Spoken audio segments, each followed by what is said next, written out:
सभी लोग मेरे ख्याल और उम्मीद से आप सब एकदम बहुत बढ़िया और बहुत अच्छे होंगे और अपने डीडीयू एमएससी एंट्रेंस एग्जामिनेशन की प्रिपरेशन बहुत ही अच्छी तरीके से कर रहे होंगे। लेकिन बहुत सारे बच्चों के ऐसे मैसेज आ रहे थे कि सर एमएससी जूलॉजी का क्या सिलेबस है, क्या रहने वाला है, किस तरीके से एग्ज़ाम में प्रिपेयर करें।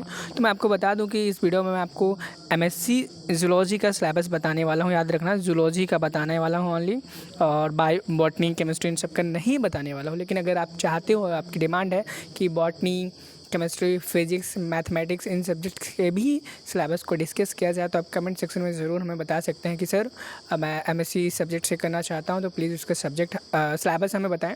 ठीक है, तो मैं आपको एक बात क्लियर कर देना चाहूँगा कि इस वीडियो को देखने के बाद आप क्या क्या चीज़ें जान जाओगे, क्या क्या चीज़ें जाननी चाहिए। तो सबसे पहले मैं आपको बता दूँ, ये वीडियो पूरा देखने के बाद आप सबसे पहले एमएससी जूलॉजी के एंट्रेंस एग्ज़ाम का सिलेबस जान जाओगे क्या है, और साथ ही साथ में आप ये जान जाओगे कि कैसे और तरीके से बेहतर करनी है, और क्या अच्छे से पढ़ना है, क्या नहीं पढ़ना है, थोड़ा किस पे कम ध्यान देना है, कौन सा फर्स्ट ईयर का सिलेबस है, क्या सेकंड ईयर का पढ़ना है, क्या थर्ड ईयर का पढ़ना है, कि कितना पढ़ना है, सारी चीज़ें आप जान जाओगे। उसके बाद भी अगर आपके मन में कोई डाउट है तो आप मुझे इंस्टाग्राम पर मैसेज कर सकते हो, अपना इंस्टाग्राम ID, या फिर आप टारगेट गुरुकुल के किसी भी प्लेटफॉर्म पर, टेलीग्राम, इंस्टाग्राम, कहीं पर भी आप मैसेज कर सकते हो। आपको वहाँ पे रिस्पांस हमारी टीम ज़रूर करेगी।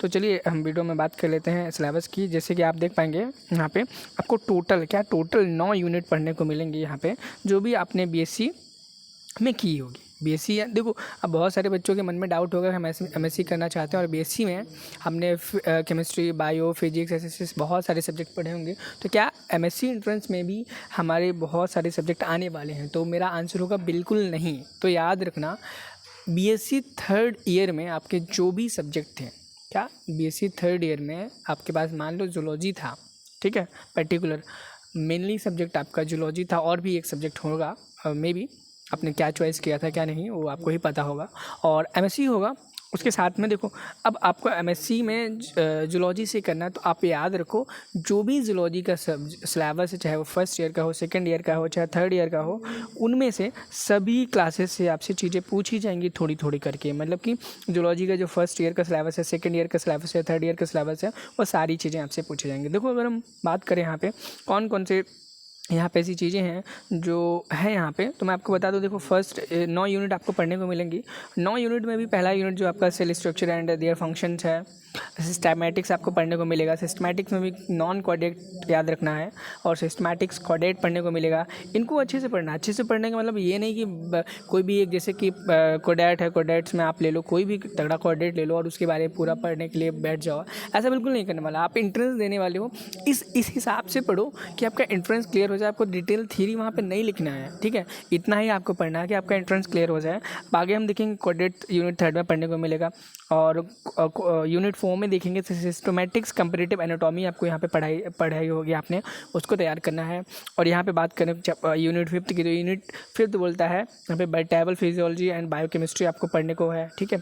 अगर हम यहीं पे आगे चल करके देखें कि यूनिट नंबर 6 में क्या है, तो यूनिट नंबर 6 में एम्ब्रियोलॉजी है। एम्ब्रियोलॉजी मतलब फिटस डेवलपमेंट कैसे करता है, और एम्ब्रियो में कैसे ट्रांसफॉर्म होता है, उसकी जो प्रोसेस होती है, गेस्टेशन पीरियड क्या होता है, लैक्टेशन क्या होता है, इन सारी प्रोसेसेस होती हैं, सभी चीज़ों को मिला करके हम एम्ब्रियोलॉजी बोलते हैं। और देखो, इन्हीं चीज़ों को डिटेल में आपको पढ़ना है कि first trimester, second trimester, heart का डेवलपमेंट कब होता है। मे भी आपसे पूछा जा सके कि भाई किस ट्राइमेस्टर में, किस मंथ में एक बेबी के अंदर हार्ट ग्रो करता है। मे भी ऐसा क्वेश्चन पूछा जा सकता है आपसे कि बॉडी का वो कौन सा ऑर्गन या कौन सा पार्ट है जो सबसे पहले डेवलप होता है फीटस के अंदर। मे भी आपसे पूछा जा सकता है कि बेसिक डिफरेंस क्या होता है फीटस एंड एम्ब्रियो के अंदर, ठीक है।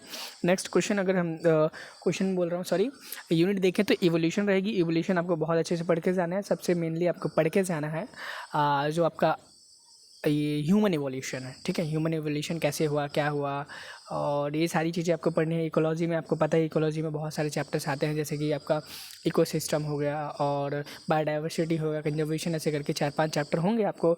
और वर्ड लाइफ भी आपको, यहाँ पे वर्ड स्पेलिंग गलत है, वर्ड लाइफ लिखा हुआ ध्यान देना। और इथोलॉजी आपको पढ़ना है, और यूनिट नंबर 9 में इकोनॉमिक जूलॉजी पढ़ना है यहाँ पे, यानी कि जूलॉजी के जो भी चीज़ें हैं उनसे हमें इकोनॉमिकली क्या बेनिफिट मिल रहा है, ये सारी चीज़ें आपको पढ़नी। और होप आपने इन सभी चीज़ों को बहुत अच्छे से पढ़ा होगा। और मैं बात बताना चाहूँगा, अगर आप चाहते हो कि हम एंट्रेंस एग्जाम का प्रीवियस ईयर का क्वेश्चन पेपर डिस्कस कर ले, तो आप मुझे वो भी बता सकते हो, और कमेंट सेक्शन में बताएं ज़रूर कि सर क्या किस प्रकार के क्वेश्चन आते हैं, उन क्वेश्चंस को डेमो दें या फिर प्रीवियस क्वेश्चन डिस्कस कर लें एक बार, ताकि आपके लिए बहुत बेहतर हो सके। या फिर आपकी डिमांड है कि एमएससी आप केमिस्ट्री से करना चाहते हो, बॉटनी से करना चाहते हो, उनका सिलेबस ना पता, तो आप मुझे कमेंट सेक्शन में बता सकते हो, या फिर आप हमारी इंस्टाग्राम आईडी पे भी बता सकते हो। मैं अपनी इंस्टाग्राम आईडी भी डिस्क्रिप्शन बॉक्स में मेंशन कर दूंगा, आप वहाँ पे बेझिझक मैसेज कर सकते हो। Thank you, have a nice day.